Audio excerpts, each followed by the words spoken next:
à l'Assemblée nationale de la République démocratique du Congo qui, pour succéder à Vital Kamerhe, le président national de l'UNC et président démissionnaire de l'Assemblée nationale. On parle de plus en plus de noms. Ce nom est cité dans plusieurs salons politiques à Kinshasa. Aimé Boji Sankara, ministre au gouvernement actuel, il était à la tête du ministère du Budget, maintenant à la tête de notre portefeuille. Oui, l'homme, son nom est cité de plus en plus. Il y a aussi d'autres qui ont des ambitions. On parle de Prince Michiki. On parle également de Bitakwira, un ancien ministre, actuellement député. Nous allons en parler avec les Aigles. Dans son numéro à l'ONU, vous l'avez suivi, Félix Tshisekedi a exigé le respect et la dignité, ainsi que la reconnaissance des génocides commis au Congo. Autour de la table, 4 aigles. Je commence par ma gauche, John Kankonde. Il est le président national de PNEC et il est un des grands communicateurs de l'Union sacrée de la nation. Bienvenue pour la première fois, John, à cette cour des aigles. Merci beaucoup. En tant qu'aigle moi-même, quand les aigles se retrouvent, je pense qu'il y a toujours le bruit. Les bons bruits, je voulais dire. Je profite de l'occasion pour saluer les co-débatteurs d'aujourd'hui, sans oublier le chef de l'État qui se trouve dans une mission diplomatique importante et tous les Congolais qui vont nous suivre. Je ne sais pas à quelle heure ils vont nous suivre, mais je profite aussi de l'occasion pour saluer le géniteur de cette grande chaîne. C'est vrai qu'il est endeuillé. Monsieur Batul Kobo, le professeur, nos condoléances les plus attristées au nom de mon parti politique, prenez-nous en charge, PNEC en cycle, et à tous les Congolais de bonne qualité qui sont là pour vous soutenir. Merci beaucoup. Merci John, j'espère que même le partage sera aussi de très bonne qualité. Avec plaisir. Et voilà, il n'y aura pas d'attaque personnelle. Mon complice de tout le temps, Blaise Mukenge, éditeur de magazine le plus réputé, le plus crédible de la toile. Il s'agit de Africa TV, Africa TV Network. J'ai confondu Africa TV. Africa avec oui, K. Voilà, sûr. Africa TV Network. Je dis le plus crédible parce que vous racontez des choses qui tiennent la route. Il n'y a pas la recherche des vues et la recherche de ce que YouTube procure. Il y a beaucoup d'objectivité, mais en votre qualité d'analyste, indépendant, objectif, nous avons, nous Congolais, besoin de vous et souvent autour de cette table pendant que vous êtes avec nous. Merci bien. À ma droite, c'est un homme que j'ai vu il y a longtemps, Normand Santima. Il n'a pas changé de couleur politique. Il est katumbiste, pur et dur. Même depuis le cordon ombilical, il est katumbiste. Il a né les communicateurs parmi tant d'autres dans cette ville et dans ce pays. Normand est avocat, mais il n'engage pas le barreau autour de cette table. C'est parmi les aigles autour de cette table. Bienvenue et surtout heureux de vous retrouver après, si c'est 3 ans ou 4 ans. 3 ans et plus. 3 ans. Oui. Merci beaucoup, très cher Fabien Mbala. À mes co-débatteurs, je vous transmets mes salutations. J'ai transmis également les salutations aux Congolaises et aux Congolais qui nous regardent. Et j'ai transmis également ces messages d'espoir à nos frères de l'Est pour leur dire que nous, les fils de ces pays, les patriotes de ces pays, nous ne l'avons jamais oublié. C'est vrai que ça fait un moment que je ne suis plus actif dans le média pour faire des émissions. C'est par le simple fait que personnellement, j'avais estimé que les contenus par rapport à la rigueur qui est censée être véhiculée, puisque j'ai comme principe objectif qui est mes interventions, mes émissions doivent avoir un caractère pédagogique. Donc, j'apprendrai de mes co-débatteurs et à mes co-débatteurs, je m'organise toujours à transmettre quelque chose de positif pour pouvoir éclairer l'opinion publique, pour pouvoir éclairer la lanterne.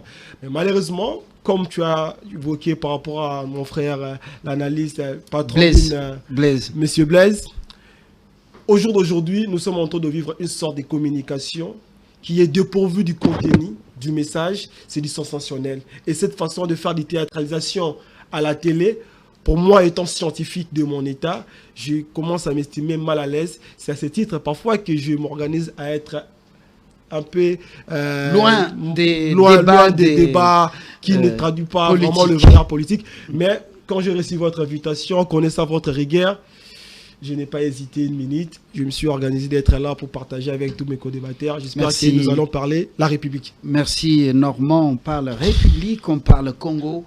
Je termine avec le professeur Bruno Kayimoa Maneno. Il n'est plus à présenter. Il est expert en relations internationales et interculturelles. Il est docteur dans ce domaine et professeur au supérieur. Professeur Kayimoa, merci de nous faire confiance, de nous refaire confiance. Merci Fabien. C'est moi qui vous remercie. Nous allons ouvrir justement ce partage républicain avec ce qui se passe à l'Assemblée nationale. Les choses sont allées très vite et même beaucoup plus vite. Vital Kamerhe, sportivement, a rendu le tablier et après avoir démissionné, il est allé procéder à la remise aux prises avec son successeur temporaire, le professeur Jean-Claude Chilombaï, qui assume l'intérim ou qui joue la transition avant la prochaine élection. Alors, pour ce sujet, à l'Union Sacrée, ce départ de Vital Kamerhe du perchoir ne vous a pas secoué. Vous vous attendiez à ça. Le mot d'ordre serait-il venu de la haute autorité des références de l'Union Sacrée? Merci pour cette question importante. J'aurais bien voulu commencer à expliquer à la population congolaise parce que c'est une émission très pédagogique. Je ne voudrais pas ici que les gens comprennent que, parce que M. Kamerhe a cherché à se victimiser, comme d'habitude, il a essayé de faire comprendre aux gens que, vu les engrages, s'il ne dirige pas l'Assemblée nationale, l'échelle va nous tomber sur la tête. Alors que, même quand on a posé la question au chef de l'État, je vais revenir, mais il y a quand même des griefs qu'on accuse à M. Kamerhe Le Kaningini. Les députés l'accusent d'abord, d'une mauvaise relation sociale avec beaucoup d'élus, une position floue vis-à-vis de la situation politico-sécuritaire. Tout le monde a vu à ses côtés Mme Munongo, qui a été faire prendre le vin rouge avec les dissidents, on peut dire, les terroristes présumés, comme M. Frank Djongo et les autres de l'autre côté. On a vu M. Moïse Nyarugabo qui est avec les terroristes de l'autre côté, alors qu'il garde encore son mandat à l'Assemblée nationale.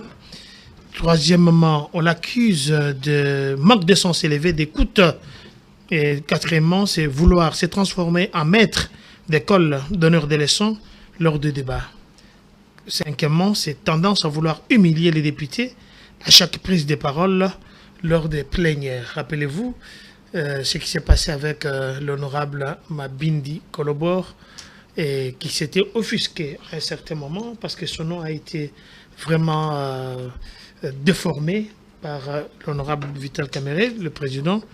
Et sixièmement, c'était la méconnaissance et l'importance des autres à l'Assemblée nationale.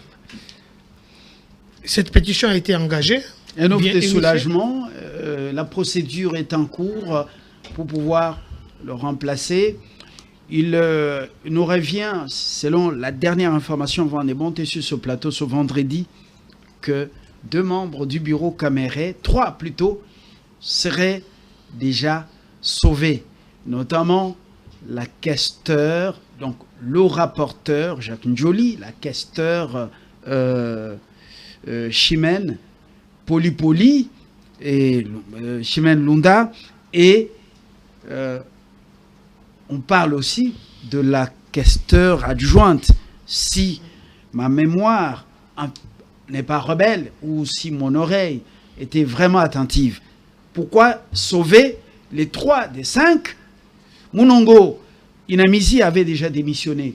Un ouf de soulagement au sein de l'Union sacrée? Non, là nous faisons des spéculations. Parce que comment on appelle, selon ce qu'on entend, le traître a finalement quitté l'institution. Non, ça ce sont des spéculations. Nous ne réfléchissons pas de cette manière-là. Les informations à notre possession, c'est-à-dire qu'il y a encore des signatures qui sont en train d'être collectées pour que les autres doivent subir peut-être le même sort. Je ne peux pas confirmer ici parce que... Les autres, c'est qui? Les autres, vous avez parlé des questeurs de Jean-Claude Tshilombaye. Non, mais il y a déjà des pétitions contre eux. Ah, Tshilombaye aussi est sur la sellette. Je dis qu'ils sont sur la sellette. Attendons voir. Caméré a profité de son temps pour démissionner. Comme Mme Mounongo, s'il n'avait pas démissionné, la procédure allait continuer. Vous devez savoir ici qu'il a démissionné devant le président de différents groupes parlementaires de l'Assemblée nationale. Mais la procédure... Ce sont les commissions parlementaires. Les commissions, excuse-moi. Oui. Mais la procédure continue. Alors quand vous dites que, voilà, est-ce que c'est un ouf de soulagement pour les députés initiateurs de cette pétition qui leur reprochent de beaucoup de choses? Parce que vous devez savoir que vous avez vu à la sortie où M. Caméré a demandé pardon aux honorables députés, il les a proposé de majorer leur solde de 15 000 $ à 20 000 $. Et puis, on se pose la question pourquoi tout ce temps, il n'a pas pu le faire. C'est parmi les griefs qu'on les reproche. Troisièmement, M. Caméré a demandé qu'il devait construire les hôpitaux pour que les députés, les honorables députés puissent aller se faire soigner. Pourquoi il ne l'a pas fait avant? Pourquoi il l'a fait après? Ça, c'est le grief pour lequel les députés ont dû récolter des signatures. Et moi, je me dis, je suis l'homme le plus heureux du monde parce que c'est la démocratie qui est en train de parler. À la question de savoir si l'autorité morale de l'Union sacrée, qui est le chef de l'État, il s'est exprimé là-dessus, aux 80e session des Nations Unies. Je profite déjà de les saluer l'équipe qui était là-bas, saluer tous les Congolais, parce qu'aujourd'hui, le Congo est en train de renaître de ses cendres. Là où on parle du Congo, nous sommes là. Le chef de l'État dit ceci, il reste toujours partenaire pour lui. Il ne voit pas comment il ne peut pas s'agir d'une cuisine interne. Les députés doivent faire leur boulot. Lui ne peut pas empêcher. Il est le garant du bon fonctionnement des institutions. C'est là où il a dit, mais il ne pouvait pas se mêler dans quoi que ce soit. Donc pour ce faire, il n'a pu qu'observer comme chaque Congolais. S'il y avait des amalgames, il pouvait intervenir. Mais jusque-là, nous disons que M. Caméré Lokanyingini va encore faire parler de lui et très longtemps. Ah, ça c'est au niveau de l'Union sacrée. Il va faire parler de lui et très longtemps, en bien ou en mal. Ça, je ne sais pas. Ah, voilà. C'est un personnage sulfuré, c'est un homme politique, mais wait and see, comme on dit. Voilà. Normand Sentiment, dites-nous, comment avez-vous accueilli la nouvelle de la démission de Vital Caméré au niveau de Ensemble pour la République? Et puis, est-ce que c'est un animal politique qui viendrait grossir les rangs de l'opposition politique congolaise et surtout donner un souffle nouveau au combat de Moïse Katumbi Chapwe? Vous savez, avant de répondre à cette question, aujourd'hui nous sommes le 26 septembre 2025. Au moment où nous sommes en train de parler, les limites de notre pays, une partie importante de notre pays est sous occupation.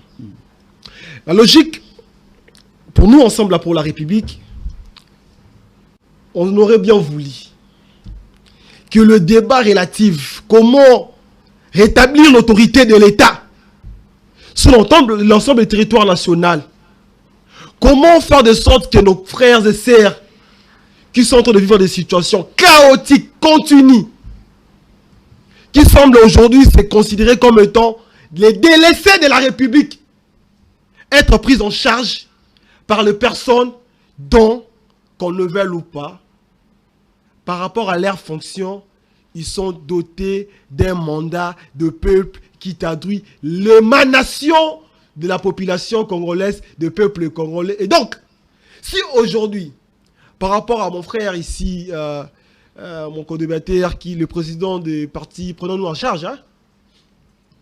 Adressez-vous aux journalistes. C'est le parti Prenons-nous en charge. Prenons-nous en charge de l'Union sacrée. Oui.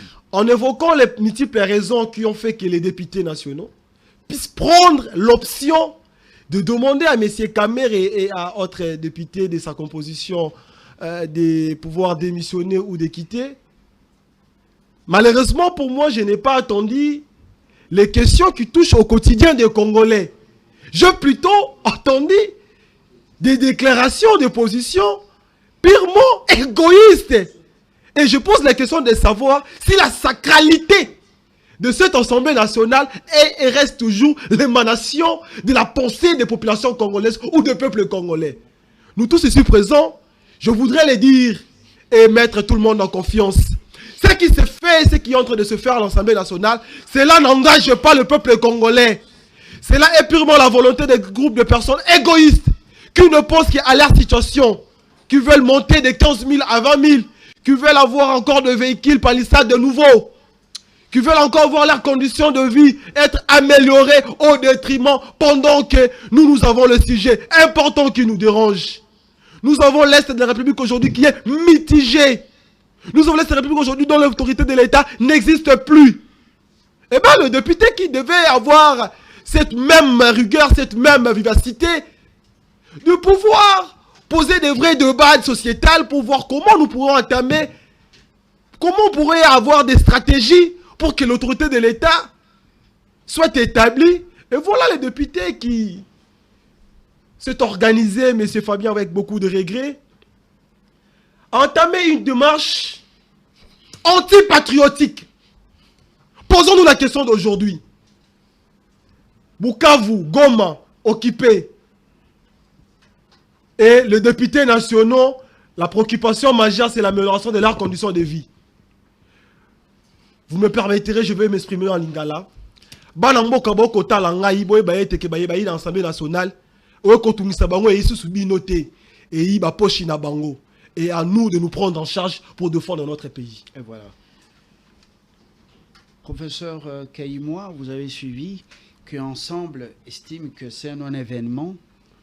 L'Assemblée nationale ne s'occupe pas des problèmes des Congolais et surtout ceux qui sont dans les territoires sous occupation rwandaise et leurs affidés. Alors, comment, personnellement, vous avez accueilli ce départ de Vital Kamerhe du perchoir et éventuellement les noms qui sont cités, si Bouchir est plutôt Michiki et Bitakuira, ce sont des noms de gens qui sont habitués avec l'opinion, mais Boji parle de moins en moins. Il est plus au gouvernement.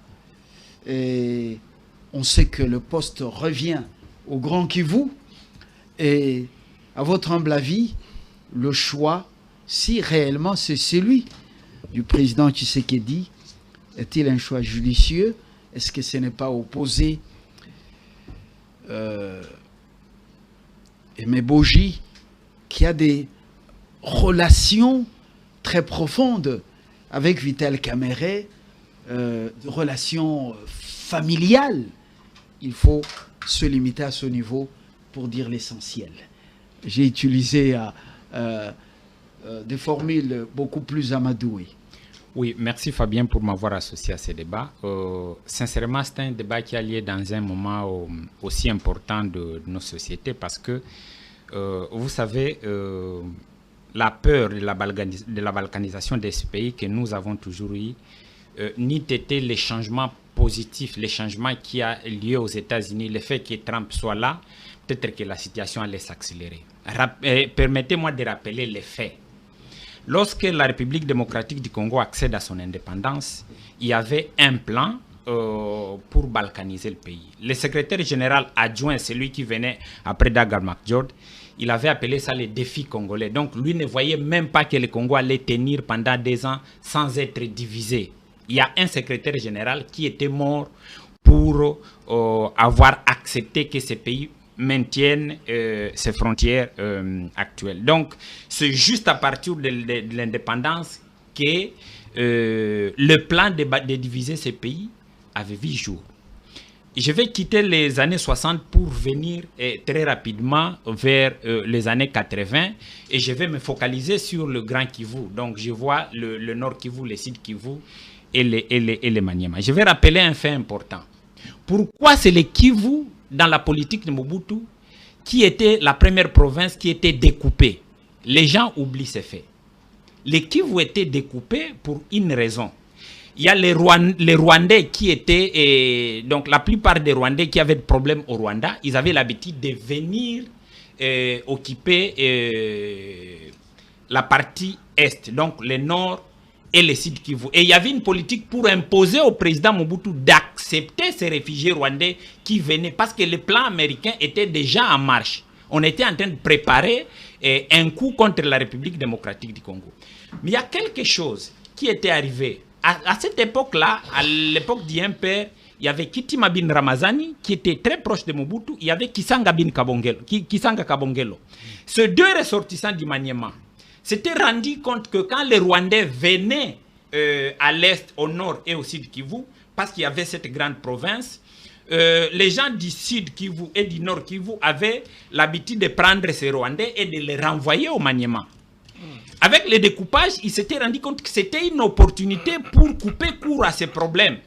Donc, où les Rwandais étaient renvoyés plus dans les districts du Maniema, et les problèmes étaient au nord et les problèmes étaient au sud. Quand Mouzé était venu dans la logique pour les Américains d'accomplir ces plans, il y avait des assassinats, des tueries au nord et au sud Kivu. Et la province du Maniema a eu la charge de prendre, dans les dernières années, de jouer le rôle de l'oncle de Joseph Kabila. Je ne vais pas rentrer dans cette histoire-là, mais il est important de comprendre de quoi il est question.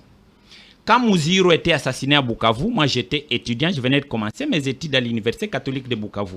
J'habitais l'aumônerie catholique de Bukavu. J'avais même rendez-vous parce qu'il y avait un professeur de l'université catholique de Bukavu qui était assassiné. Mouziro devrait venir nous visiter. Mouziro devrait déjà être béatifié. Mais l'Église catholique, dans les enjeux qui se passent au niveau international, a dit retarder le projet de béatification de Mouziro, mais on est parti prendre Tchoui. Nous sommes en train de dormir. Dans d'autres pays, on proteste, on conteste même les béatifications. Pourquoi on est allé prendre les messieurs du Nord Kivu et on a laissé les dossiers de Mouziro? Combien d'évêques de Bukavu ont été assassinés? Ça, c'est pour faire pression à la population de Bukavu de ne pas continuer à protester. Il y a Mouziro qui a été assassiné, Kataliko qui a été assassiné, et il y a Maroy, je crois moi, qui a été encore assassiné.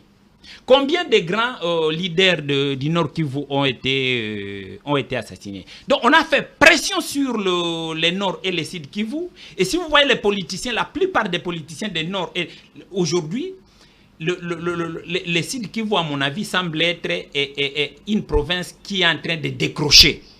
La province est peut-être en train de passer entre les mains de la domination rwandaise. Il n'y a plus de résistants. Il y a des gens qui jouent à la modération. Mais il n'y a plus de gens qui sont sur le front, à part les Bitakwira. À ce niveau-là, je vais y arriver. Je crois, à mon avis, que Bitakwira semble prendre un peu de la hauteur par rapport. Il prend la stature d'un résistant.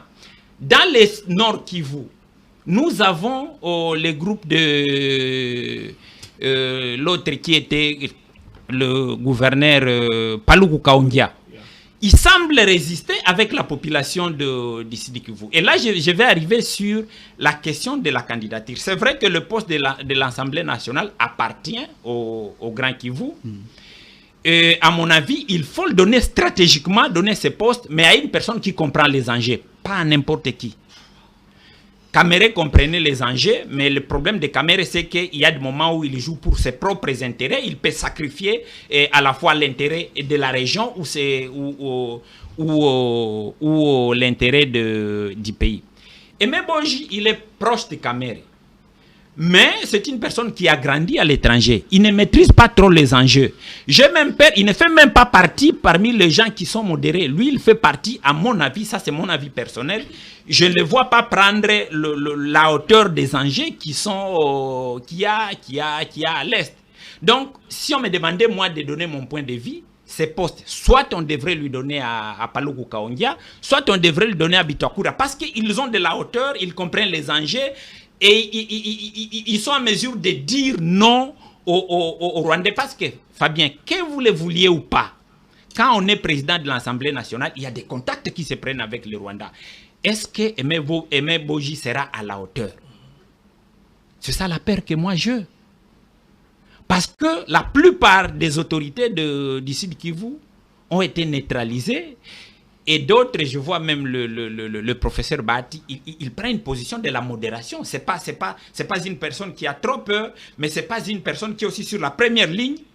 Pourtant, on a besoin dans les grands Kivu d'avoir des gens qui sont à la hauteur des enjeux.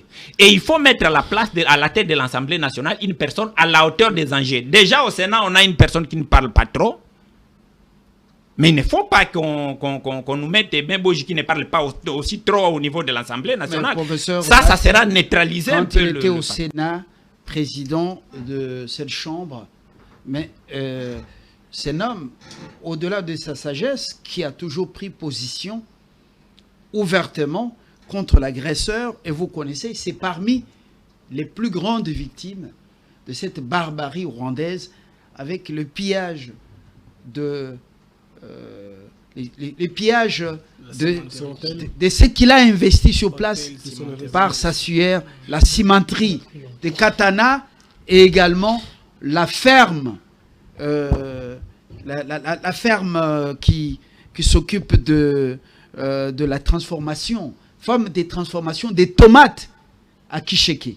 Alors, les Rwandais ne font que piller et leur supplétif, piller les histoires de Bahati et détruire ces hôtels, ainsi de suite, tous ces investissements, mais ils ne s'attaquent pas aux infrastructures ou bien aux autres biens ou aux biens d'autres acteurs politiques. Ça, c'est quand même curieux. Vous dites qu'il est modéré, mais pourquoi on pille ces histoires? Oui, si j'ai dit qu'il est modéré, c'est parce que, sincèrement, il comprend bien les enjeux. Il comprend bien les enjeux. Et à un certain moment, les gens comprennent que c'est la seule personne qui, à un certain moment, il faut abattre. Et lui, il joue à la prudence par rapport à cette question-là. Et donc, s'il était resté à l'Assemblée nationale, mais lui, il est au avant Sénat. Avant le choix du Sénat. Oui. Est-ce que il ne serait pas la personne indiquée? Il serait le candidat idéal, mais il est au Sénat. C'est ça. Moi, je suis en train d'analyser par rapport aux enjeux. Lui, il est au Sénat, il ne peut plus... Bon, à moins qu'on décide de le faire quitter le Sénat pour l'amener ici, parce que lui, il comprend les enjeux. Mais si on le fait quitter le Sénat pour aller à l'Assemblée nationale, eh ben, il va se poser un problème. Lequel? C'est l'espace Grand Kivu. L'espace Grand Kivu va récupérer l'Assemblée nationale. Oui, l'espace Grand Katanga va rester au Sénat. Oui, il y aura équilibre. Voilà, il n'y a pas de souci. Est-ce que c'est possible? Ça peut se faire. On dit aussi que Aimé Boji, un de ses frères, serait vraiment un atout important et c'est la famille M23. Et c'est la famille d'Aimé Boji qui a fait propulser la famille Kamere. N'oublions pas ça. Moi, est-ce qu'il va faire la différence par rapport à Kamere? Ça, ce sont des questions qu'on doit se poser. Ce sont des questions en rapport avec le pays, la nation. Et donc, quelque part là, changer les choses en allant vers cette direction-là, je ne vois pas qu'on a changé. Blaise Mukingi, vous avez suivi justement la prise de position de Penec et de Ensemble et cette analyse qui reste équilibrée de la situation par le professeur Kayimoa. Quelle est votre façon de voir les choses? Bon, ma façon de voir les choses d'abord sur le remplacement de Vital Kamerhe, je pense que le temps n'était qu'opportun que cela puisse avoir lieu parce qu'on ne peut pas être dans une même classe, une même famille politique et être tout le temps en contradiction, hein, ou donner l'impression au public qu'il y a une sorte de pomme de discorde.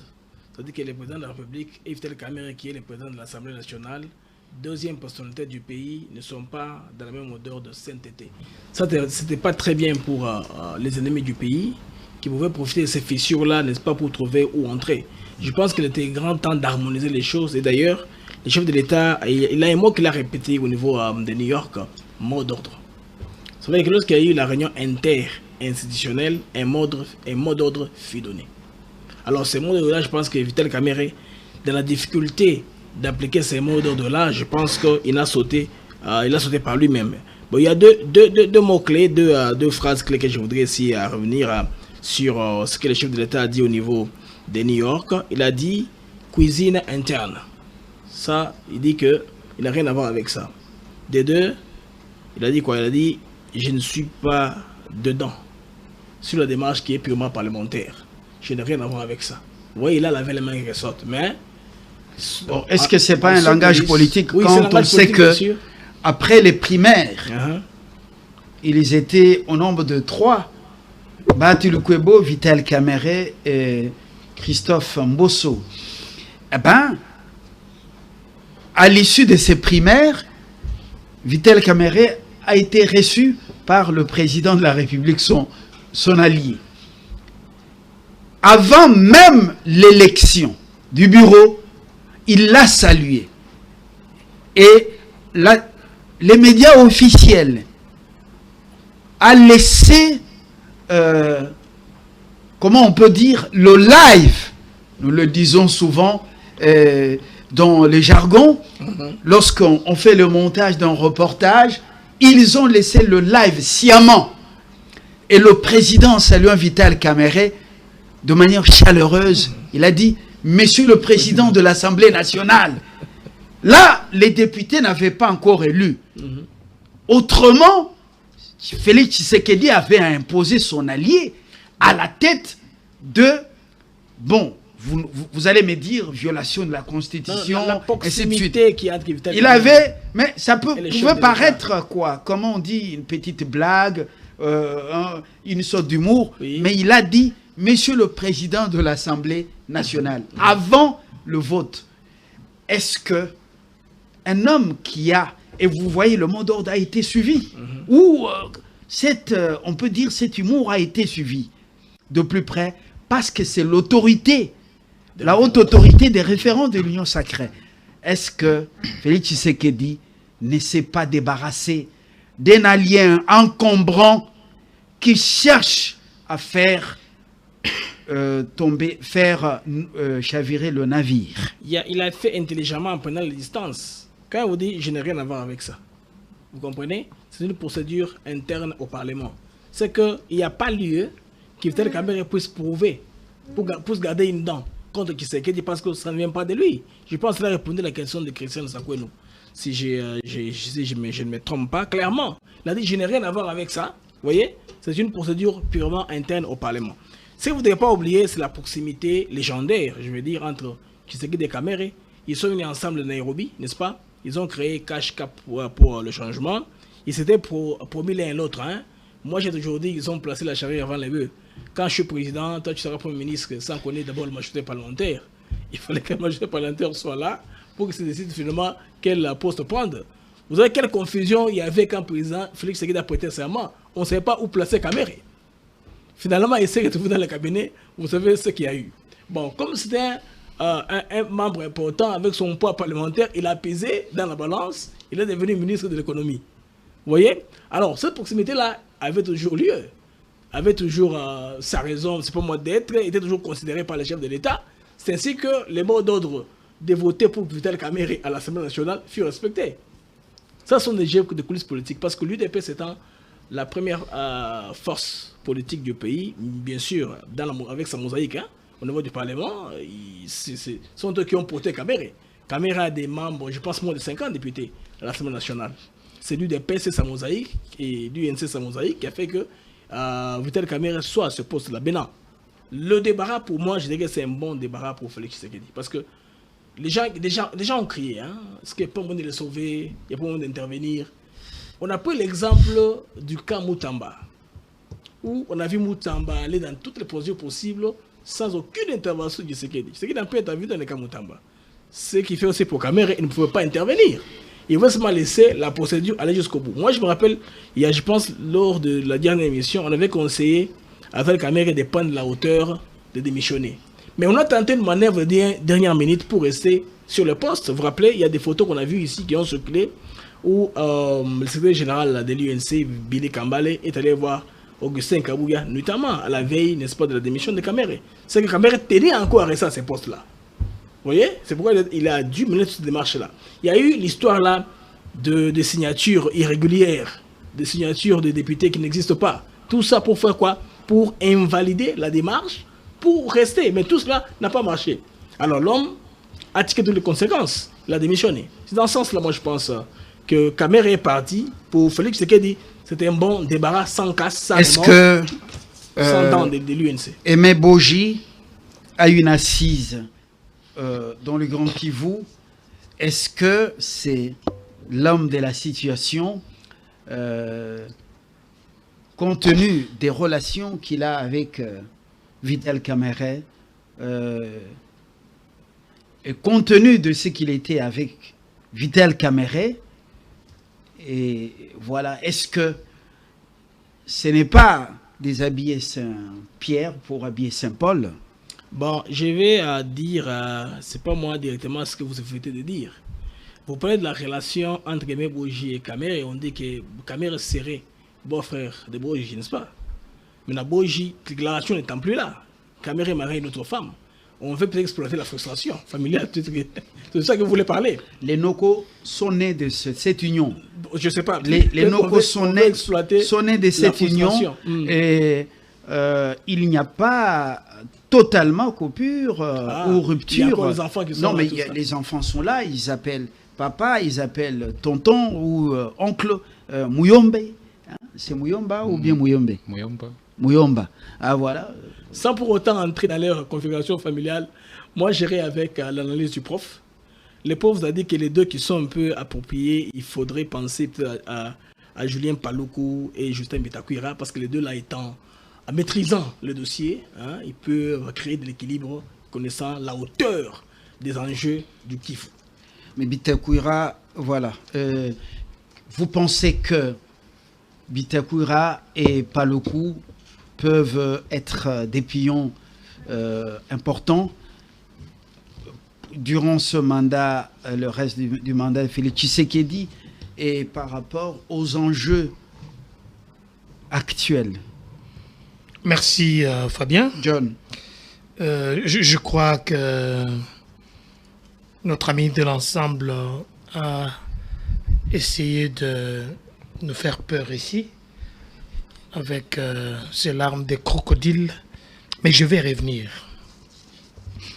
Vous comprenez que quand on dit que Bahati Lukobo, le professeur, il est, je peux dire, d'après ce que le professeur a dit ici, qu'il est modéré. La question qu'on se pose, j'en ai parlé sur d'autres médias, les vidéos sont devenues virales sur le net. Je me suis posé la question. Comment expliquer que l'usine de ces grands messieurs, qui est M. Bahati Lukobo, est en train d'être pillée au vu et au sud de tout le monde? Deuxièmement, cette usine de transformation des tomates, M. Bahati Lukobo a investi au pays avant d'être politicien.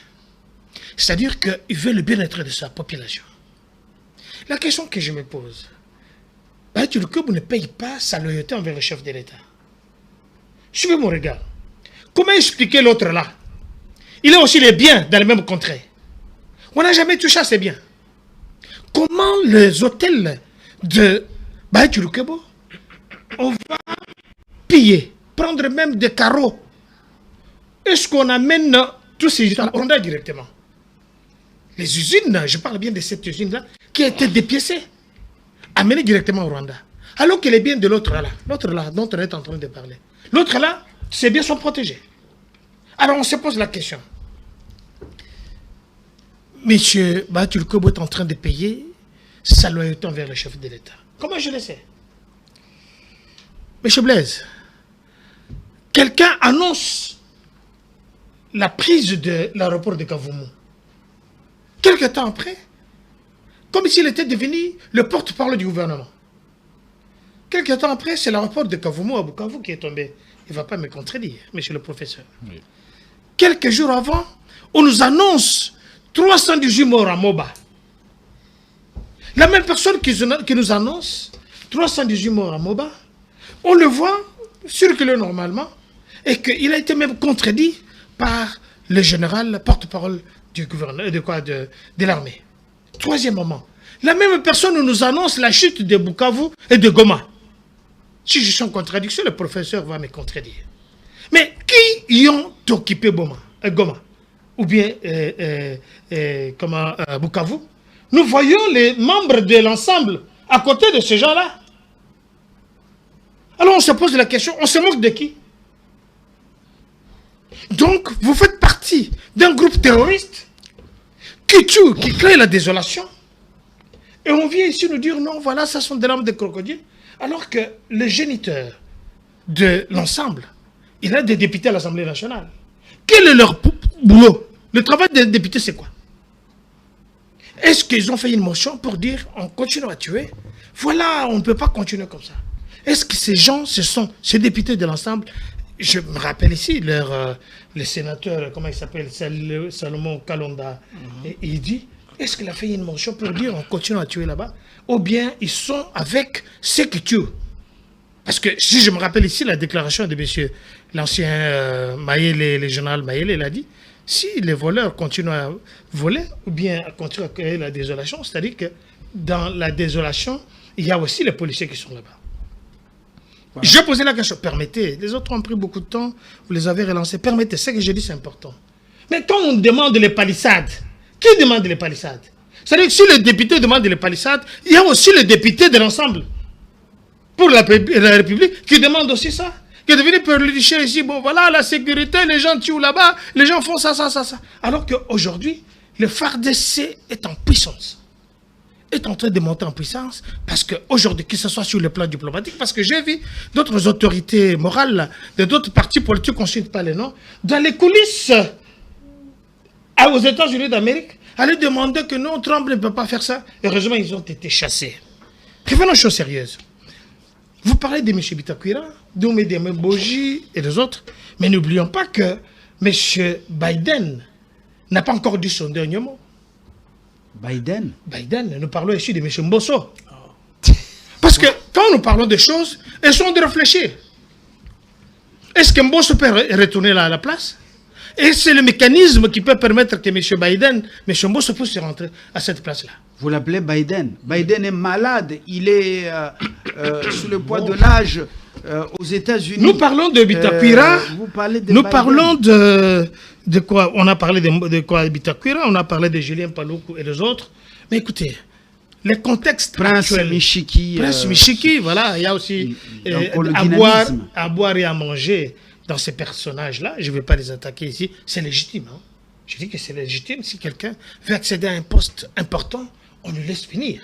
Il peut postuler. Voyons voir comment ça va se passer. Ça, c'est le jeu démocratique que le chef de l'État a demandé. Laissez la démocratie fonctionner normalement. Alors, là où c'est les bas blessent, j'appréciais votre introduction. Vous nous avez ramené l'histoire de M. Mobutu quand il a commencé à faire le découpage hein, de l'autre côté. C'est vraiment très pédagogique. Mais ici, d'autres temps, d'autres mœurs. est-ce que quand Mobutu était là, on pouvait parler de M. Kamere et Lwakanyingini Kingi? Est-ce que aujourd'hui, si nous regardons le parti politique de M. Kamere, est-ce qu'il y a encore des gens qui sont là-bas? Parce que la majorité, les autres têtes qu'on a vues, ils sont partis. Voilà. M. Kamere est resté l'ombre de lui-même avec son parti politique, avec sa femme, avec son secrétaire général. Sinon, on aurait vu les manifestations comme dans les temps de Mutamba, qu'on a vu il n'y a pas très longtemps. Est-ce qu'on a vu? Donc vous reconnaissez que Mutamba, c'est un potentiel challenger. Là, ça vient de vous. Non. Mais c'est un Congolais, nous sommes en démocratie. Je dis, vous reconnaissez, c'est un potentiel challenger. Je n'ai pas dit ça. Je dis que je suis politicien, je suis politique. L'objectif politique, c'est de faire quoi? C'est d'avoir le pouvoir, le conserver pour longtemps. Si Félix Tshisekedi conserve le pouvoir pour longtemps, c'est légitime. Si le docteur Kankonde sera étranger, comme l'a fait mon jeune frère Rex Kazadi et les autres, c'est légitime. Voilà. Ok. Merci beaucoup, John Kankonde. Normand, on termine ce premier sujet. Vous avez voulu que ça soit vraiment qu'on parle Congo. Justement. Voilà. Est-ce qu'on va parler, on va procéder? On dit qu'il y a eu, comment on appelle ça? On a fait sortir les médias. Une séance à huis clos. Après, une première partie couverte par la presse à l'Assemblée nationale. On apprend aussi que 3 personnes du bureau Kamere seraient sauvées. Alors, finalement, vous, au niveau de Ensemble, Madame Yinamizi fait partie de votre formation politique. Vous allez proposer une autre personne où vous vous trouvez hors jeu. Ça ne vous intéresse pas. Écoutez, Ensemble pour la République comme étant un parti politique républicain, quand il s'agit de parler de la République, nous avons toujours l'option de pouvoir y être présent, puisque à tout moment qu'on parlera de la République sans nous, ça nous inquiète. À tout moment qu'il s'agirait de parler de la République, si notre présence aura pour option d'apporter un appui positif, nous sommes là.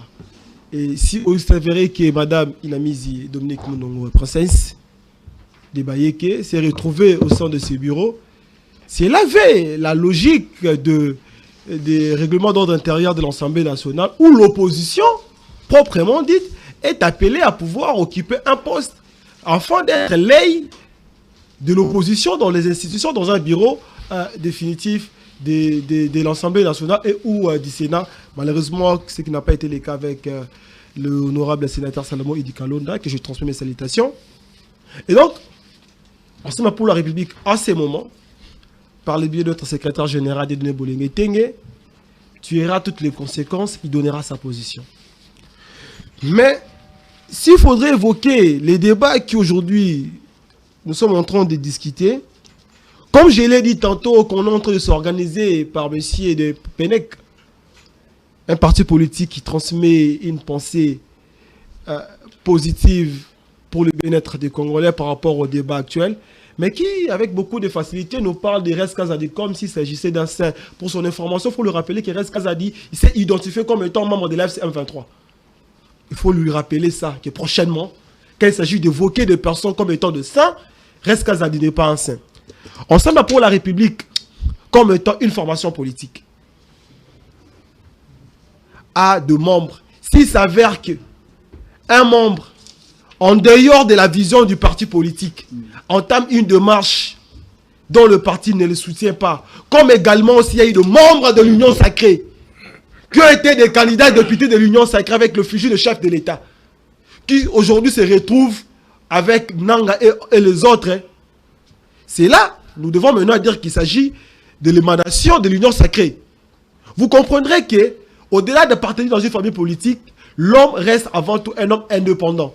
Mais cette indépendance, pour nous, Ensemble pour la République, doit tourner autour de bien-être sociétal. Donc, par rapport à ce qu'il est en train de vouloir chercher qu'il s'agissait de larmes de crocodile, non. Il s'agit par contre d'une préoccupation qui nous anime, qui nous guette dans le plus profond de nous, de voir qu'aujourd'hui, pendant que vous êtes en train de nous évoquer des questions relatives, de prendre en considération tous les problèmes de la République démocratique du Congo, Le vrai débat ne devait pas être autour de la personne des Camérés. On nous parle tantôt des accords de ci, des accords de cela. Non, vieux Biden.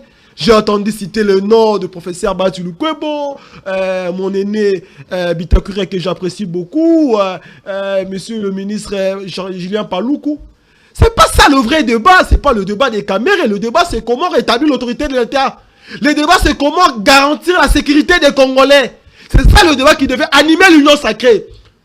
Et voilà, les députés de l'Union sacrée nous ont montré une fois de plus que la préoccupation majeure, c'est pouvoir garnir leur santé financière. Ce n'est pas de s'inquiéter sur le bien-être des Congolais. Puisque s'il s'agissait de mettre des Congolais, de la même motivation qu'ils ont entamé pour demander le départ de M. Caméré, ils auraient dû l'entamer pour pouvoir exiger du ministre de la Défense, du ministre de l'Intérieur, des questions, de répondre sur des éléments importants, afin de permettre à ce que la question de notre territoire, la question de notre réplique à l'est de la République, s'efface avec beaucoup de véhémence.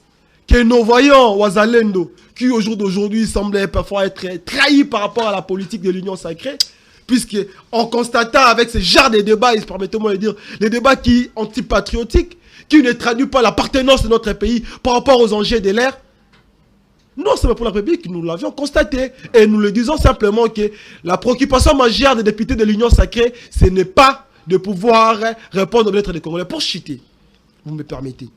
On sait pour la République n'a pas donné de motion pour pouvoir évoquer sur les questions. Mais qui bloque les motions? Le président parlementaire, le président du groupe parlementaire pour la République, je cite l'honorable Christian Mondo. On a donné des motions à plusieurs reprises. C'est la politique de l'Union sacrée puisqu'ils sont majoritaires. Ils ne veulent pas les débats démocratiques. Ils ne veulent pas de vrais débats. Les débats qui les préoccupent davantage, c'est les débats d'augmentation des salaires des députés. Voilà lui-même, il l'a évoqué ici. Et dans ses répliques, en aucun cas, il m'a donné des éléments de contradiction. Donc, il reste à réaffirmer que la préoccupation majeure par rapport à cette motion, c'est avant tout, premièrement, garnir le salaire des députés. C'est avant tout créer un mécanisme qui va leur permettre de rester au pouvoir en détriment de valeurs républicaines. Je vous en reviendrai pour chuter, pour finir, pour ne pas monopoliser la parole. Ce n'est pas mon intention. Après que M. Caméré ait démissionné, nous avons vu un groupe de députés qui ont brandi la pensée selon laquelle de pouvoir changer la Constitution. Vous comprendrez que dans cette manœuvre-là de l'Union sacrée, il n'y a pas le Congo dedans. Ce qui préoccupe l'Union sacrée, c'est de pouvoir s'éterniser dans le pouvoir au détriment de bien-être des Congolais, au détriment des vrais problèmes des Congolais. J'ai dit. Voilà. Merci Armand. Pour M. Kaïbois, on va faire d'une pierre deux coups. Justement, si vous avez un complément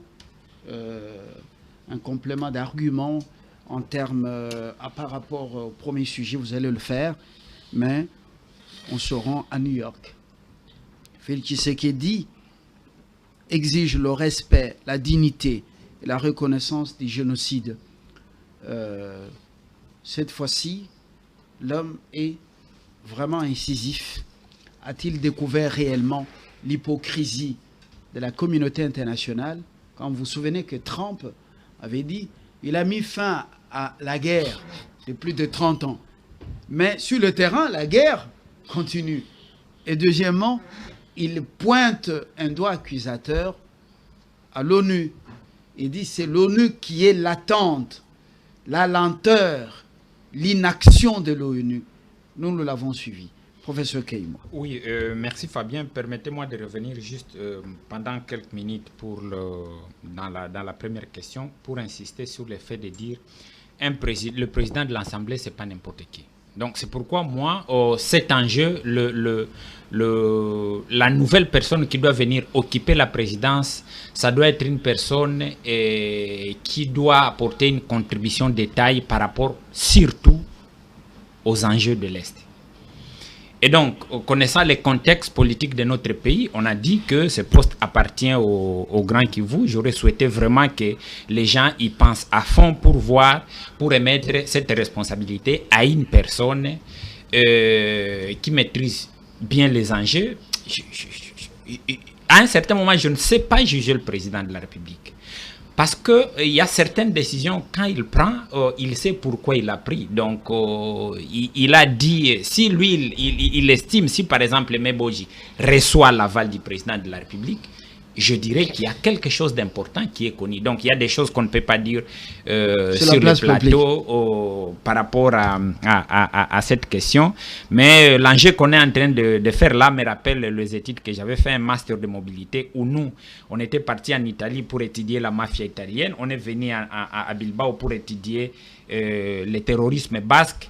Et chaque fois qu'on négociait sur le terrorisme basque, on appelait l'institution, la structure qui a créé le monstre terroriste basque. Bon, je ne vais pas rentrer dans le fond de cette question. Le message est même très bien passé. Donc, ce sont les grands qui fabriquent les terroristes et les banditismes. Donc, c'est pratiquement, c'est comme on dit, Israël aurait créé le Hamas pour... mais franchement, le monde est pourri. Bon, si cela est vrai. Voilà. Oui. Allons à New York. Donc, à un certain moment, donc pour je ne veux pas... Boji doit être un choix stratégique. Si sur base des données fiables, intéressantes, moi, je n'ai pas toutes les données sur Boji, ça je dois l'avouer. Mais si sur base des données extrêmement importantes, on décide de les porter à la tête, et alors, il doit aussi prendre de la hauteur. Donc, la peur aussi que moi j'ai au niveau du Parlement et de l'Assemblée générale et du Sénat, c'est que Aimé Boji a à peu près le même comportement que Sama Lukonde. Pourtant, il est important que nous ayons au niveau des représentants du peuple une personne capable de faire pression au gouvernement. Donc, si les deux sont là... à l'Assemblée, plutôt au Sénat, à l'Assemblée nationale, il ne faut pas un prêtre... qui doit dire la messe. Il faut quelqu'un des traits coriaces. Oui, des traits coriaces. Mais lorsque vous regardez le Sénat post-Kabila, quand Amamombe est parti, mais ce qu'on demande à Boji de faire, on peut le laisser au gouvernement et carrément demander à Bahati de redescendre à l'Assemblée nationale pour si prendre, cela est exemple, possible, je crois que ça serait, pour prendre le perchoir. Ça serait quelque chose d'intéressant. Allons à New York, ce qui s'est passé à New York. Les gens condamnent Trump pour dire il a dit qu'il a fini la guerre à l'Est. Finir la guerre, c'est quoi? C'est dire, par exemple, au Rwanda, il a dit au Rwanda au moins, il dit vous devez mettre fin à ça. Trump, c'est un des présidents qui est ultra occupé. Il a donné l'ordre, il revient aux Congolais d'accélérer le processus, de profiter de ce processus. D'ailleurs, moi, je continue à dire... Nous sommes déjà au dernier, à la seconde thématique, et c'est donc, on amorce la chute. Oui, voilà. Je vais dire sincèrement que on ne doit pas espérer ou attendre du président américain de faire tout le travail par rapport au processus. C'est le seul président qui a affaibli le régime rwandais. C'est le seul président qui n'a pas réussi Kagame comme un prince. Est-ce que vous savez, Fabien, qu'il est arrivé au temps de Bill Clinton que Kagame prenne l'ascendant sur le président français? Ça, c'est arrivé avec les démocrates. Mais avec Trump, ce n'est pas passé. Il y a eu un moment où la France était en train de négocier quelque chose en Afrique. C'est Kagame qui devrait amener cet agenda au niveau du président américain. Ce n'est pas pour rien que nous avons Mushikiwabo à la tête de l'OIF. Mais avec Trump, ça ne passe pas. Kagame n'est pas l'enfant chéri de Trump. Et donc, notre diplomatie est en train de faire un très bon travail. Le président nous a ramené là où on nous a ramené. Et il y a un autre enjeu de taille. On doit avoir un président, normalement, de l'Assemblée à la hauteur des enjeux. Il y a les génocides. C'est à nous de savoir vendre ces génocides-là. Mais nous, ce que nous ne devons jamais oublier, c'est que ce sont les Américains qui ont appuyé les Rwandais pour que les Rwandais nous tuent. Nous ne devons jamais croire et espérer que les Américains, même avec Trump, vont soutenir le processus, la procédure de reconnaissance de notre génocide. Parce que l'argent, le matériel pour tuer le peuple congolais à l'Est était venu des États-Unis d'Amérique, était venu de la France, était venu de la Belgique. À nous de savoir activer les moyens à la fois communicationnels, diplomatiques et des droits de l'homme pour imposer les génocides au niveau international. Avant que le monde ne reconnaisse ces génocides, mais regardez le cadre dans lequel nous célébrons. En fait, nous essayons de nous souvenir de ceux qui sont tombés. C'est Tembe na Tembe, le terrain, après l'immeuble dit de la territoriale.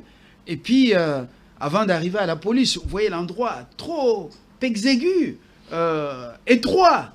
Est-ce qu'on peut aller réclamer la reconnaissance du génocide quand nous-mêmes, à l'interne, on n'a pas déjà une structure, un cadre qui reçoit les restes des corps de ces gens-là, même symboliquement, et ainsi de suite?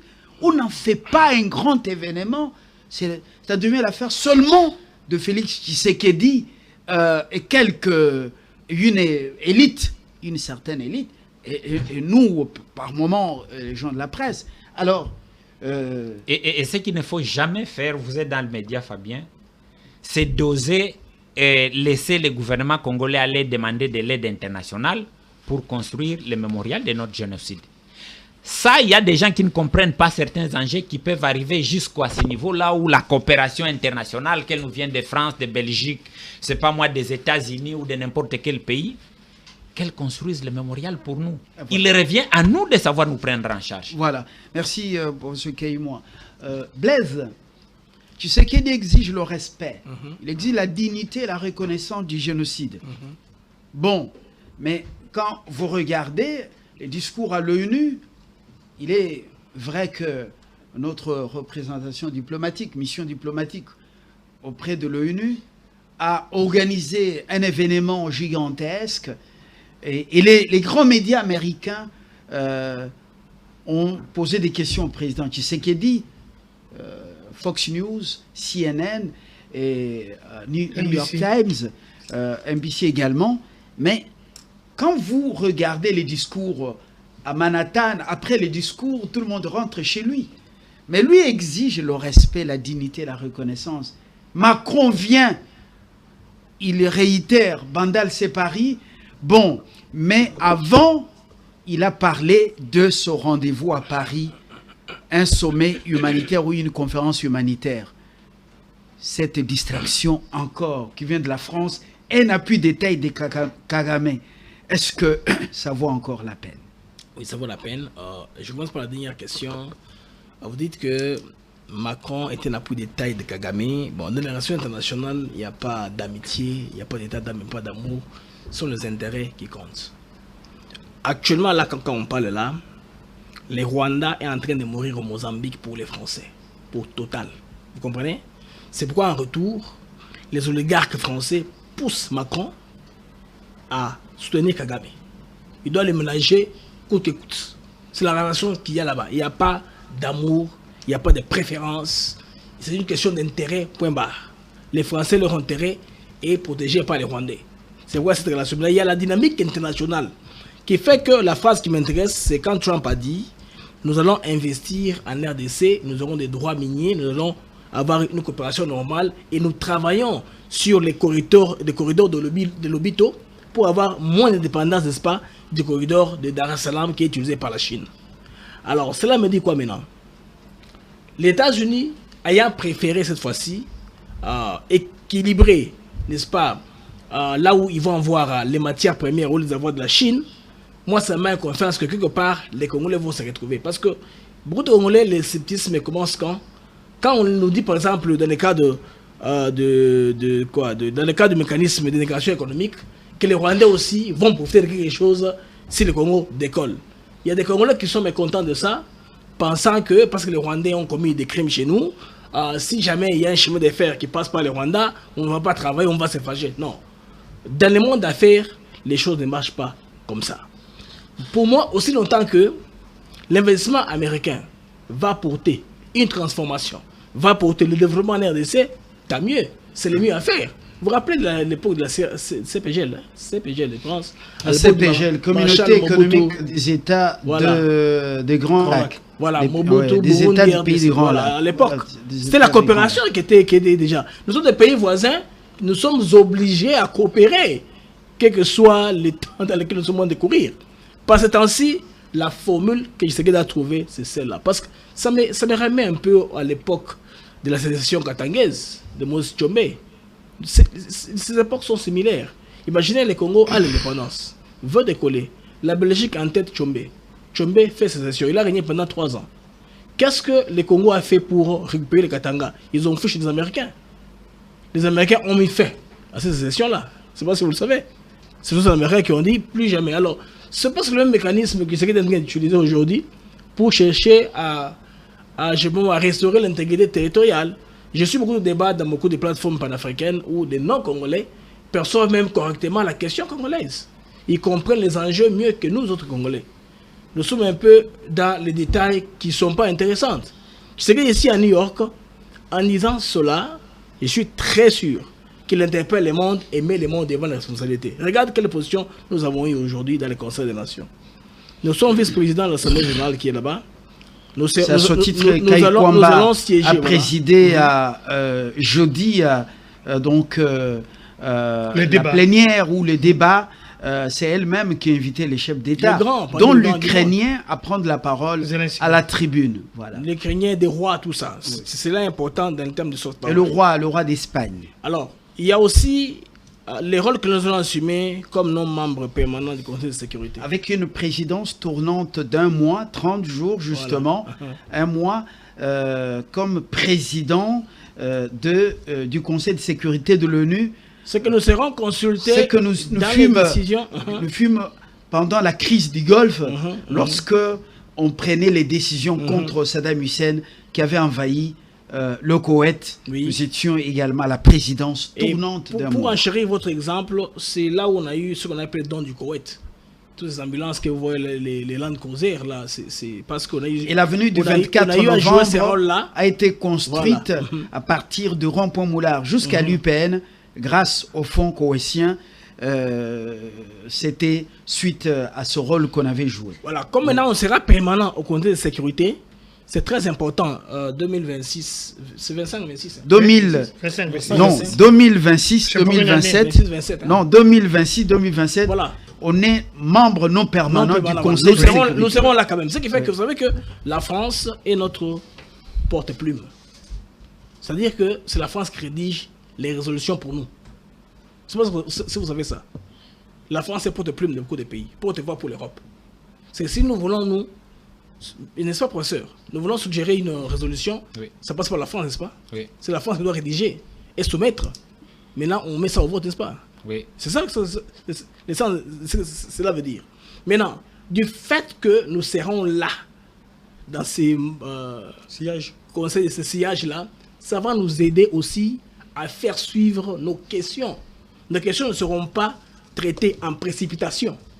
Nous serons informés de ce qui est sur le point d'arriver concernant la RDC. C'est une très bonne position qui affaiblit le Rwanda diplomatiquement.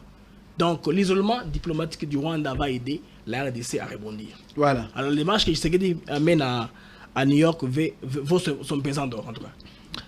Voilà, et c'est donc maintenant, on amorce l'atterrissage. Docteur Kankondé, vous avez la parole. Tshisekedi exige le respect, la dignité, la reconnaissance du génocide, mais vous savez, il y a toujours un fossé entre les discours et la praxis, et surtout en diplomatie. Nous ne sommes pas partisans de la culture de la cueillette, mais il faudra accompagner l'action du président avec des actions, des stratégies. Vrai ou faux? Oui. Très bien. Je crois, j'avais promis de ne pas revenir là-dessus. Comment capitaliser ce moment? Très bien. Oui. Très bien. Je reviens d'abord, juste une parenthèse, pour renouveler mon soutien à M. Bahati Lukwebo, qui doit redescendre à l'Assemblée nationale, où il aura la chance de briguer prêcher ses âmes, ses postes importants, du deuxième responsable ou bien personnalité politique de ce pays. Je pense qu'il a tous les atouts, vu sa loyauté vis-à-vis du chef de l'État, vu la position qu'il occupe dans l'Union sacrée, vu son passé politique. Je pense qu'il mérite d'être président de l'Assemblée nationale. Et nous soutiendrons cette candidature. Bon, j'ai entendu des choses ici par rapport à la restauration de l'autorité de l'État. J'aurais bien voulu entrer dans ces débats. Nous sommes à New York. J'y reviens, mais voilà, parce que vous voulez qu'on y passe, parce qu'il y a des choses que nous racontons, alors que quand quelqu'un vient participer à cette émission, il rentre chez lui, il attrape les embouteillages comme dans les grands capitaux du monde. Il rentre chez lui, il n'est pas dérangé. Donc on nous parle de manque de l'autorité de l'État. Et qui doit établir l'autorité de l'État dans un pays démocratique? Je ferme la parenthèse. Le chef de l'État fait la rhétorique guerrière qui regagne du terrain et l'on assiste impuissant au retour du vieux démon. L'agression armée, guerre de prédation, des ressources et des conquêtes d'espaces vitaux. Le chef de l'État fait encore une déclaration pour dire « Nous voulons contribuer à la paix mondiale, mais la paix commence par la reconnaissance de notre propre tragédie. Reconnaissez le génocide congolais, soutenez notre combat pour la vérité et la justice. Aidez-nous à bâtir un pays durable. » Cela veut dire que le génocide, ça n'a rien à voir avec le génocide au modèle rwandais. C'est le génocide génocoste. C'est-à-dire, vous reconnaissez les génocides, mais les personnes qui ont commis le génocide doivent être poursuivies. C'est ce que beaucoup de gens ne comprennent pas. Alors, troisièmement, le chef de l'État demande aux Nations Unies d'instaurer un régime de sanctions ciblées, mais aussi contre les crimes économiques, crimes de génocide commis dans l'est du pays. Par contre, le silence et l'inaction des internationaux à ces crimes appartient à la complicité des Nations Unies. Vous croyez-vous que ceux qui ont donné des armes à Kagame et des moyens pour agresser le Congo vont réellement le faire sanctionner ou le sanctionner? C'est là où je vais dire. Vous avez vu Kagame mettre sa queue entre les jambes. Il ne s'était pas déplacé pour aller aux États-Unis. Et il ne dort pas. C'est parce qu'il a senti que Tshisekedi serait là. Il a senti que Wagner Kaikwamba va pouvoir. Mais pour les gens qui combattent ces messieurs, ils n'ont jamais compris. Tshisekedi, dans son premier mandat, président de la République, vice-président de l'Union africaine. L'année qui suit, il est président de l'Union africaine. Ça a apporté quoi au pays? Après, attendez. Ça a apporté quoi au pays? C'est une question tendancieuse. Contre la guerre.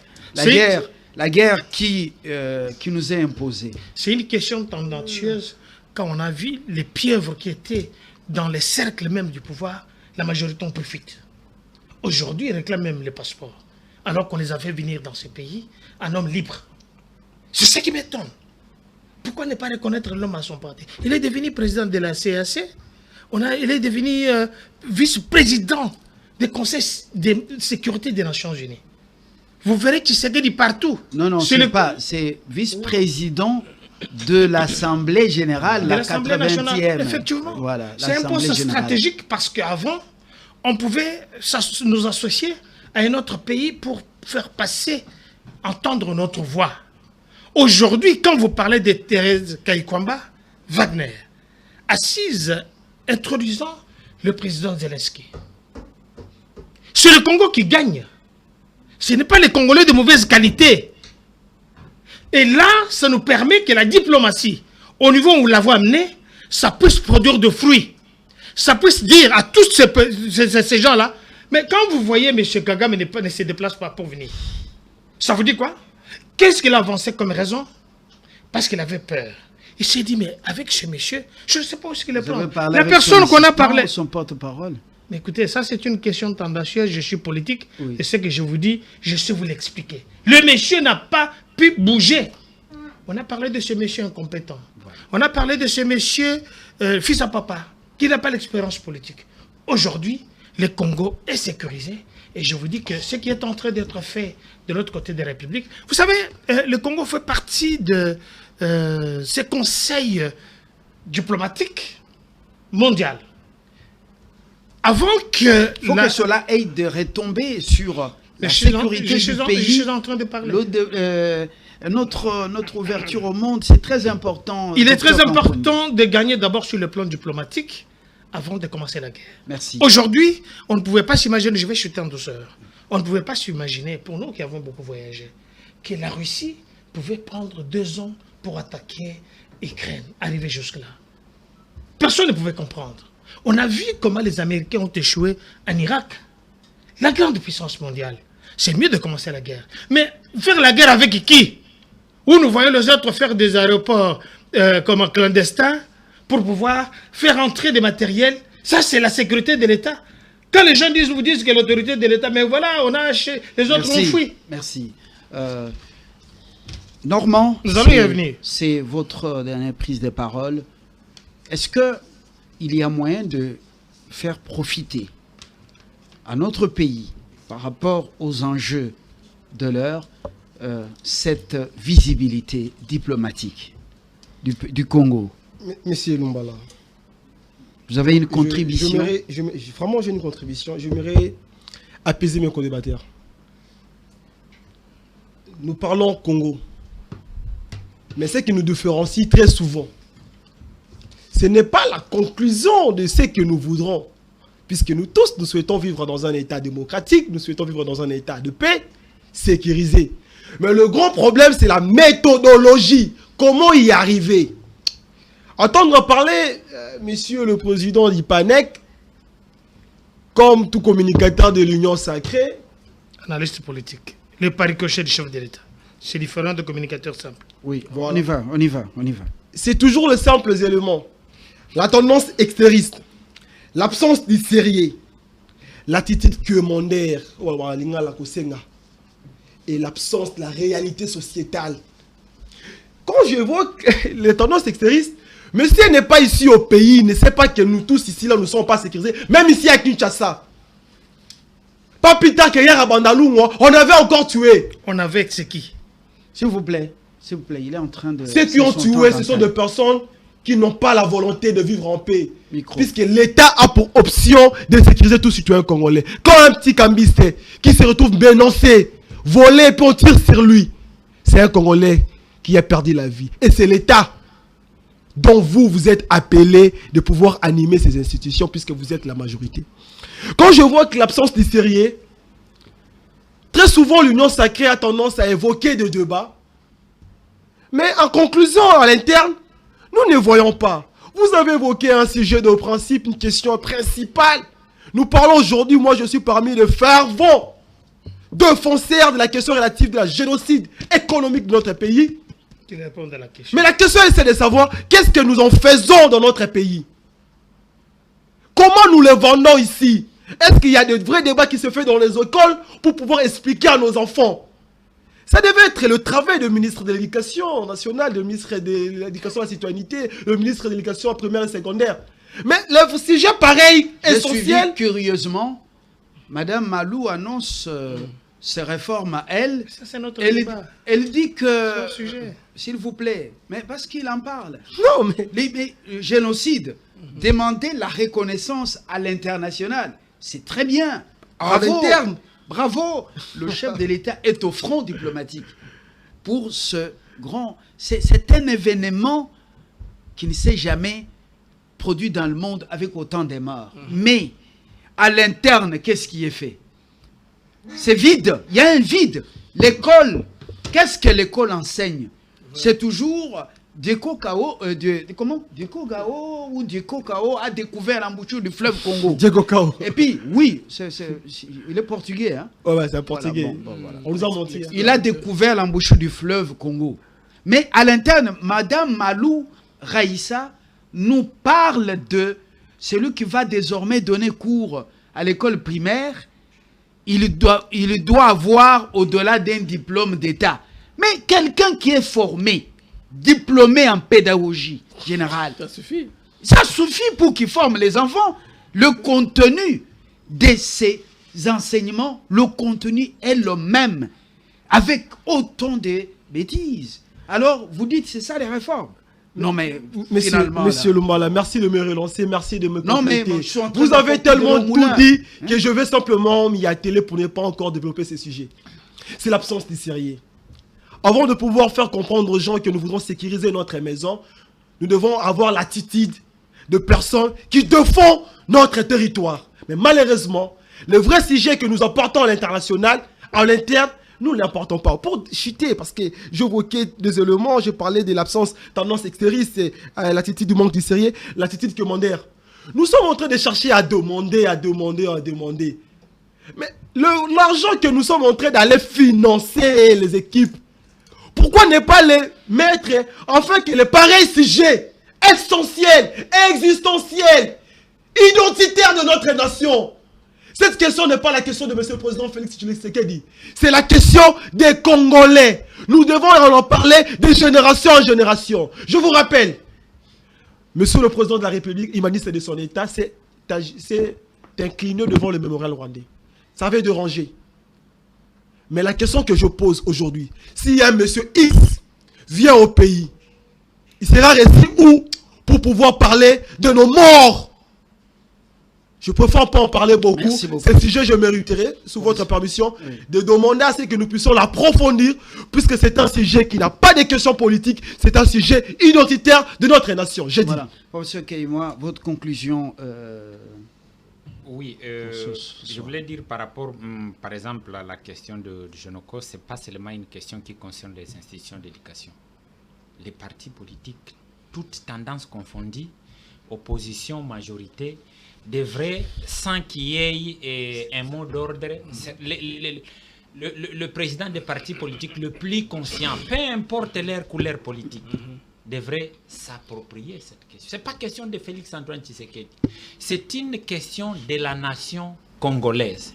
Et donc, chaque parti politique prétend avoir une cellule de formation ou cellule de communication. Dans ces cellules-là, on devrait déjà avoir les contenus. Mais la plupart de nos partis politiques ont leur allégeance au Rwanda. Je ne vais pas rentrer dans ces débats. La plupart des partis politiques de l'opposition, malheureusement, les leaders de l'opposition, ils ne peuvent pas condamner quelque chose qui se font, les choses qui se font dans ces pays, parce qu'ils sont plus allégeants envers les Rwandais qu'envers le président de la République. Merci. Et donc, au niveau de l'opposition, les scandales qu'il y a, c'est bien celui-là.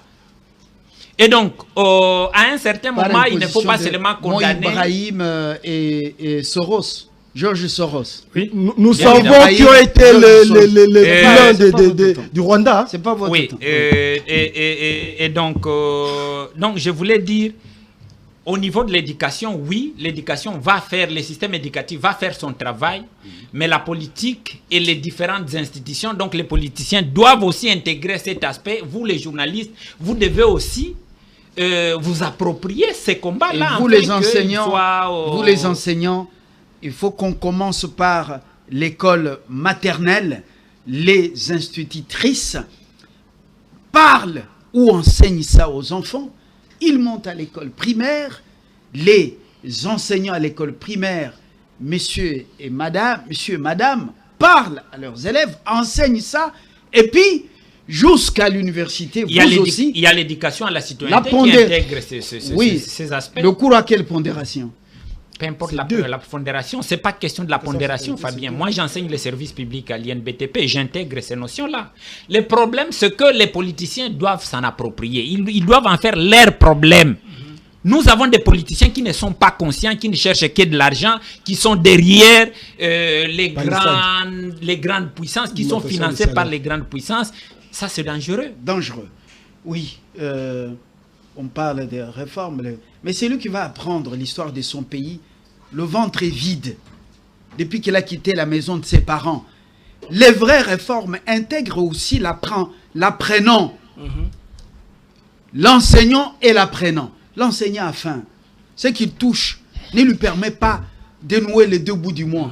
Et l'élève lui-même, il se débrouille pendant la récréation pour chercher des biscuits, un peu les pop-corn et un sachet d'eau. Il n'y a plus de cantine. Il n'y a plus de cantine dans les écoles pour prendre du lait, manger les madessous. Parce qu'on a une race de gens qui sont très riches devant un peuple très pauvre qui doit chanter les louanges pour vivre. J'allais dire professeur Blaise, mais... Blaise, votre conclusion. Moi, j'ai déjà conclu. Ma conclusion en ce qui concerne les génocostes, c'est un point que je voudrais aussi inciter, comme les compatriotes l'ont dit. Il faudrait une bonne prise en charge d'abord du système éducatif, surtout la cristallisation de cet événement-là. On a des cahiers, des journaux, tout ça. Le gouvernement doit importer avec mention Génocost. Pas importé, imprimé ici. Imprimé, je voulais Voilà. dire, imprimé comme ça entre dans notre quotidien. Faire des journaux, faire même des jeux sur les génocosts. Les partis politiques aussi, donc c'est quelque chose que nous devons nous-mêmes. Et l'hymne national y inclure les génocostes. Non, l'hymne, on ne peut pas changer l'hymne. Non, mais l'hymne, on peut refaire l'hymne national. ok. On peut si. Dieu est absent On peut même dans prendre cet hymne la national. place Dieu est La absent. place sur la grande roue là, hein, Oui. à la Gombe là, la grande roue là, c'est quoi? La place du soldat ou quelque chose comme ça. Mais mettre les génocostes là-bas. Non, c'est clair. on a déjà la fameuse Gare place centrale.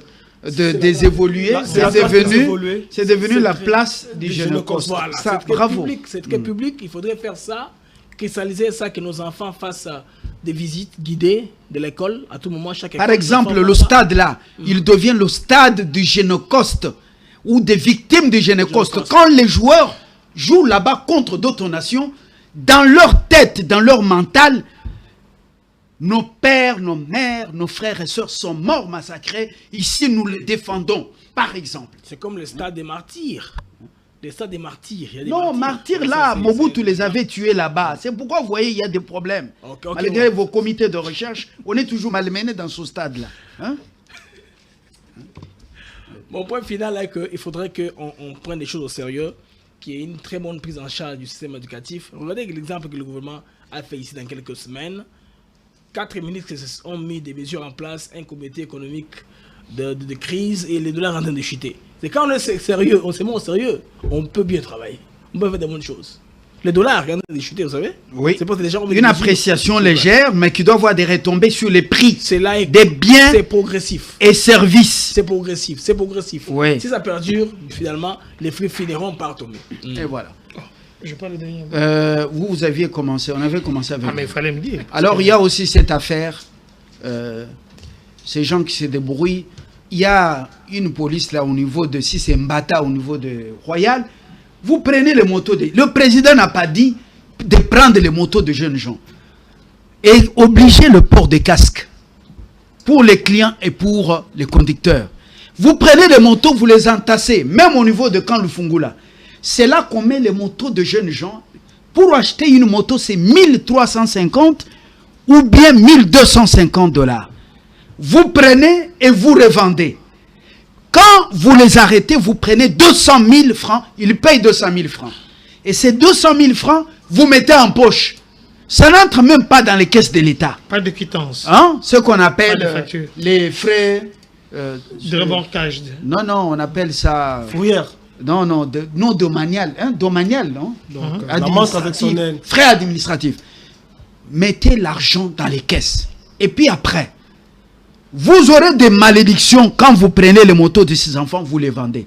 Il y en a qui sont en train de nourrir leur famille avec ça, même leurs parents au village. Est-ce que c'est ce Vous, que vous Israël allez Kanto a demandé? vous allez causer des malédictions à ce pays. Est-ce que et à c'est ce ce régime. général est-ce que n'est c'est pour ce rien dans que le ça. général Kanto a demandé? Non, il n'est pour Si rien ce dans n'est ça. pas lui qui a demandé, ses services doivent l'informer qu'on est en train de prendre les motos de paisibles citoyens. Pourquoi ne pas leur dire Et vous faites écoutez, payer 200 000, désormais telle place. 200 000 Mais francs. Ça part dans quelle, Voilà. Dans quelle caisse? Dans quelle caisse? Quand vous avez des malédictions, après vous commencez à pleurer. Oh mon Dieu, mon Dieu. C'est parce que vous êtes à la base de ce qui arrive. Il ne faut pas attirer la colère de Dieu sur cette nation ou contre ce régime. Faites du bien au peuple. S'il y a des problèmes, prodiguez des conseils. L'aspect pédagogique.